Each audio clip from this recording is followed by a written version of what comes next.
Halo, bertemu kembali dengan saya Kurniadi Mubala.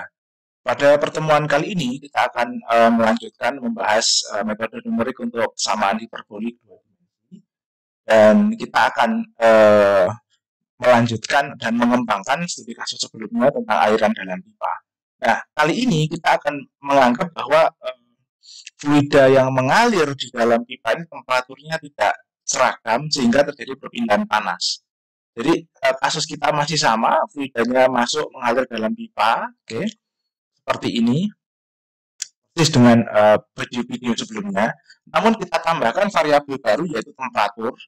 Jadi fluidanya masuk dengan temperatur sebesar Tin, katakanlah Tin ini sebesar 100 derajat Celcius begitu ya. Lalu kemudian dinding pipa ini kita anggap temperaturnya konstan dan lebih rendah, yaitu T-wall ini sebesar 30 derajat Celcius. Oke, ini mungkin kita revisi sedikit ya. Ya, jadi nanti fluida ini akan mengalami proses perpindahan panas konveksi dari aliran dari badan fluidanya ke dinding pipanya begitu ya, ke permukaan pipanya. Jadi ada proses perpindahan panas konveksi. Okay? Katakanlah konduktivitas panas fluidanya 1 watt per meter Kelvin dan kapasitas panasnya 1000 Joule per kilogram Kelvin gitu ya.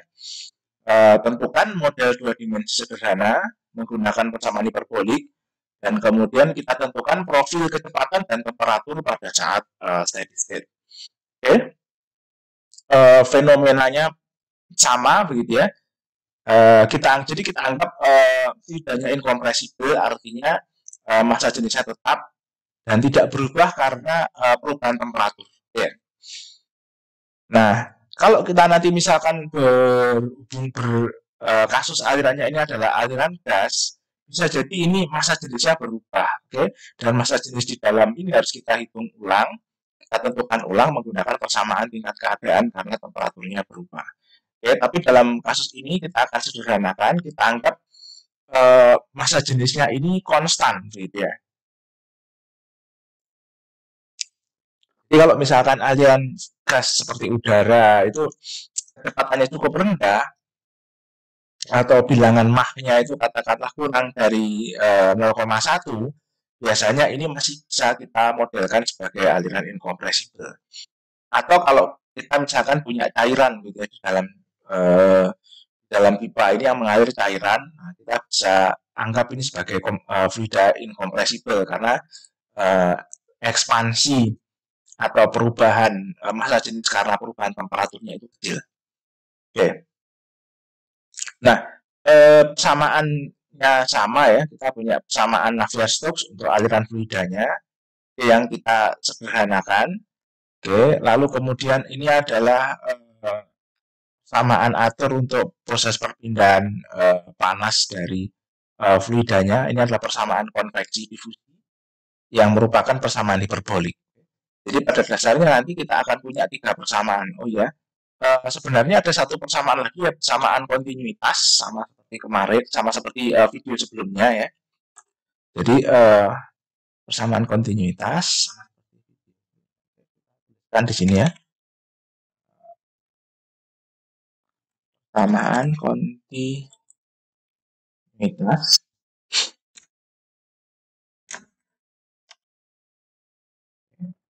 uh,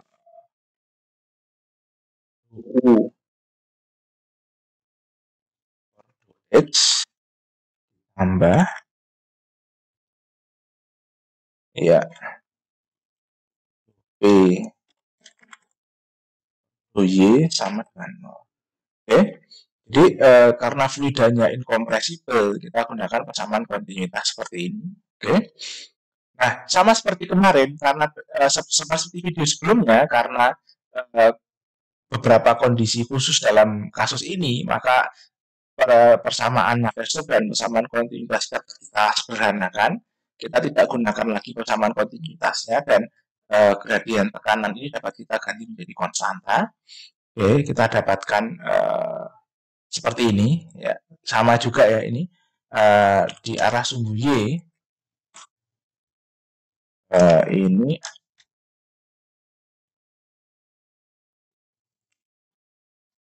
Partial E over partial Y. Ya. Jadi ini dapat kita sederhanakan seperti ini. Oke. Ya. Lalu kemudian persamaan temperaturnya juga sama ya. Persamaan temperaturnya tidak perlu disederhanakan karena sudah berbentuk persamaan hiperbolik, jadi ini bisa langsung kita selesaikan bersama dengan persamaan Navier-Stokesnya atau persamaan momentumnya. Kondisi batasnya sama, ada tambahan kondisi batas temperatur di inlet T sama dengan Tin, lalu di dinding T sama dengan T wall, ini konstan ya. Lalu kondisi awalnya nanti T sama dengan T wall, ya. Outletnya sama ya, temperaturnya juga pada kondisi ini, artinya di outlet kita anggap bahwa temperaturnya konstan, gitu ya. Tidak ada lagi proses perpindahan panas searah sumbu X-nya. Oke, ini rekapitulasinya sama ya. Oke, nanti silahkan dibaca. Proses diskretisasinya juga sama. Hanya ada tambahan temperatur di sini, kita diskretisasi menggunakan forward difference. Convective termnya juga sama dengan pada video sebelumnya. Lalu kemudian ini ada tambahan convective term untuk temperatur. Okay. U lebih dari 0 kita gunakan forward difference arah sumbu X. U kurang dari 0 U lebih dari 0 backward difference arah sumbu X. Untuk U kurang dari 0 kita gunakan forward difference arah sumbu X. Untuk V lebih dari 0 kita gunakan backward difference arah sumbu Y. V kurang dari 0 ini forward difference arah sumbu Y.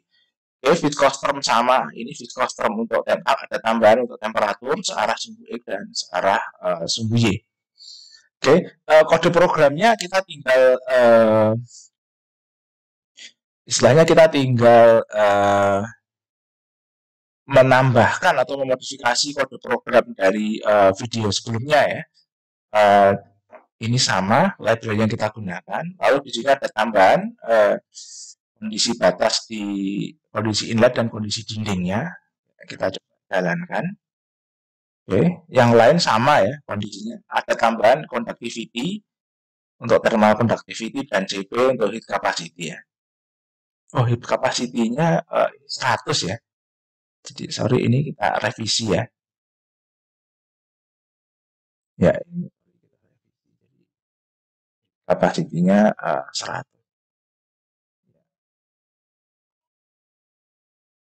Oke. Ya, ini kita jalankan. Oke. Enter selangnya 6, jadi 20 ini sudah masuk fully develop seharusnya. Gradien tekanan sama, Reynolds number-nya juga sama. Oke. Kemudian masuk ke solusi numerik, proses diskretisasi sama ya dengan video sebelumnya, tidak ada perubahan di sini. Save step-nya juga sama, duration masih sama. Nanti duration dan save period silahkan dimainkan ya. Oke, lalu kondisi awal. Nah, ini di kondisi awal ada tambahan untuk sisi bawah T-nya sama dengan T-wall. Atas juga sama, ada tambahan T-nya. Di inlet T-in. Oke. Lalu di dalam pipa kondisi awalnya juga sesuai dengan T. Oh, sorry, ini harusnya T-wall. Oke ya. Oke, lalu ini kita definisikan binary untuk menyimpan simulasi. Oke. Lalu ini adalah definisi variabel pada time step selanjutnya. Oke ya. Oke. Ya, kita jalankan. Lalu kita masuk ke tahap solving ya.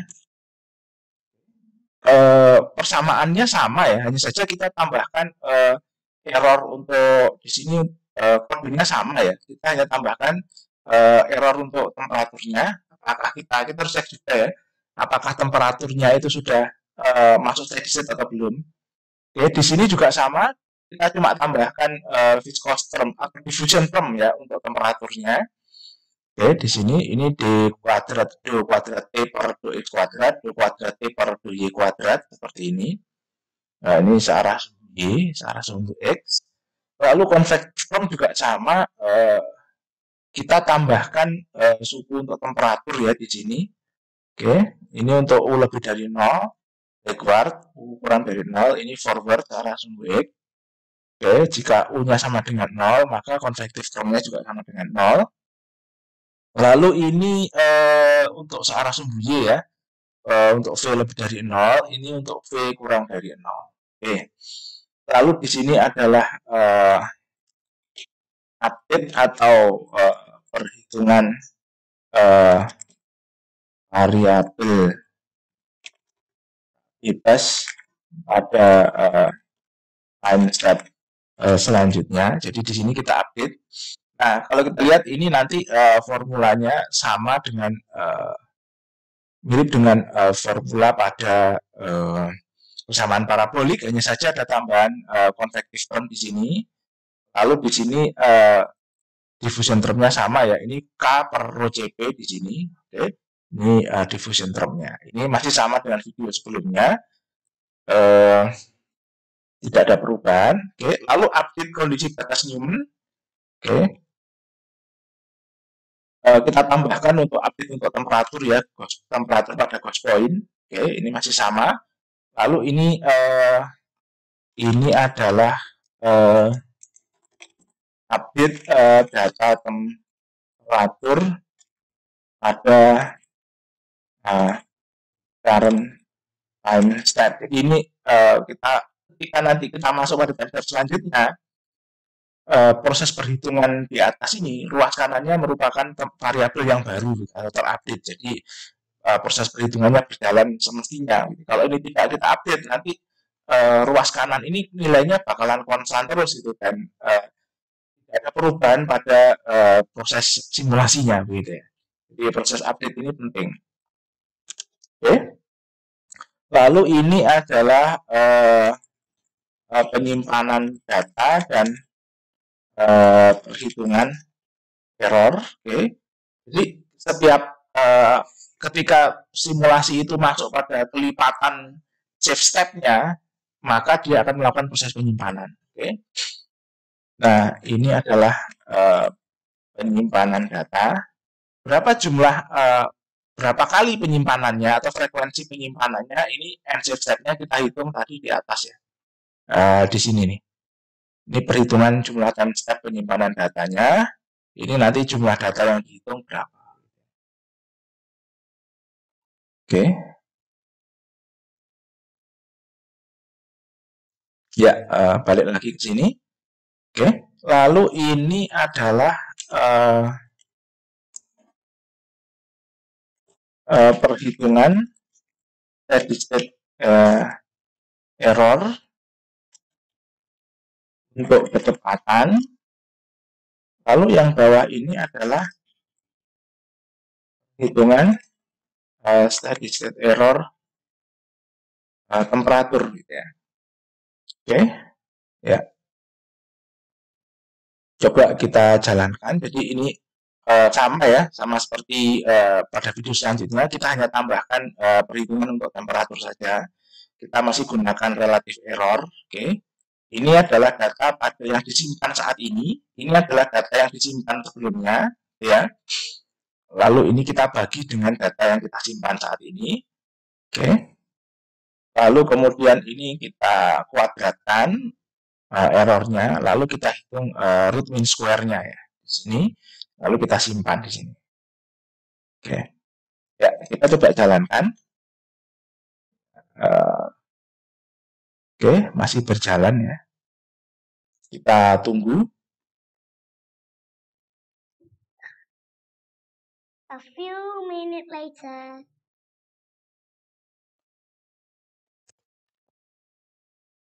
Ya, sudah selesai. Memang perhitungannya ini agak makan waktu ya. Jadi ditunggu saja. Nanti kalau mempraktekkan ya. Oke.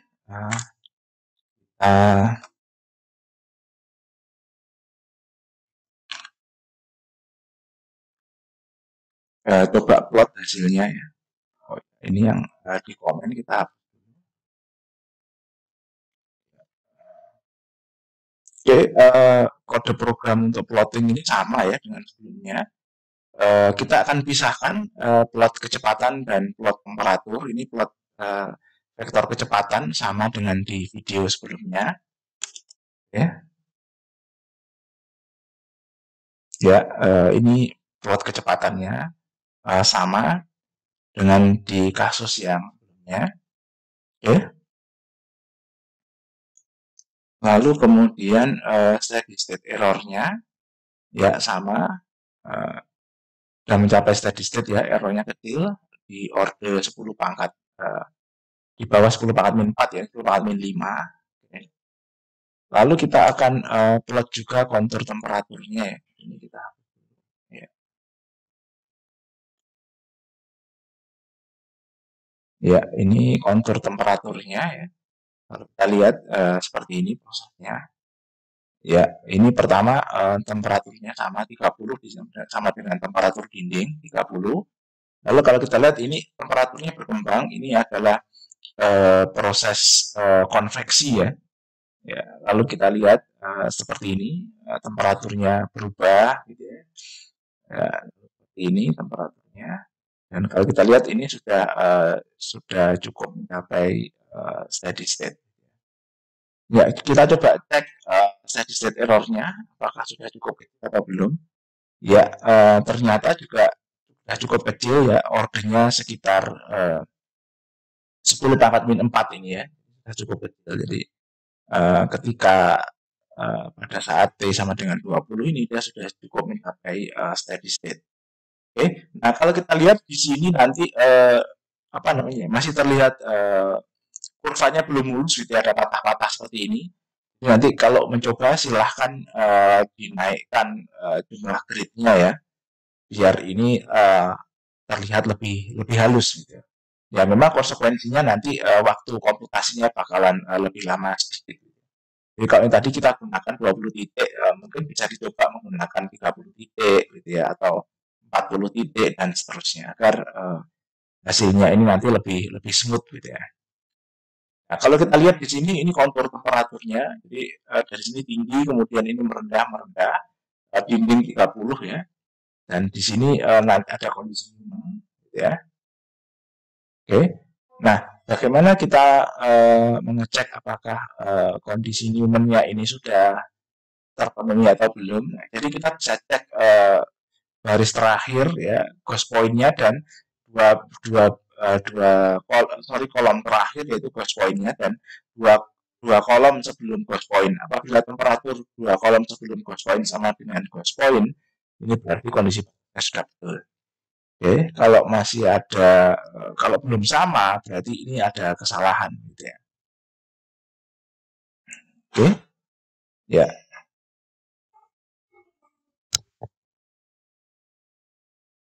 Oke, ya. Ya, jadi nanti kita bisa cek di sini ya.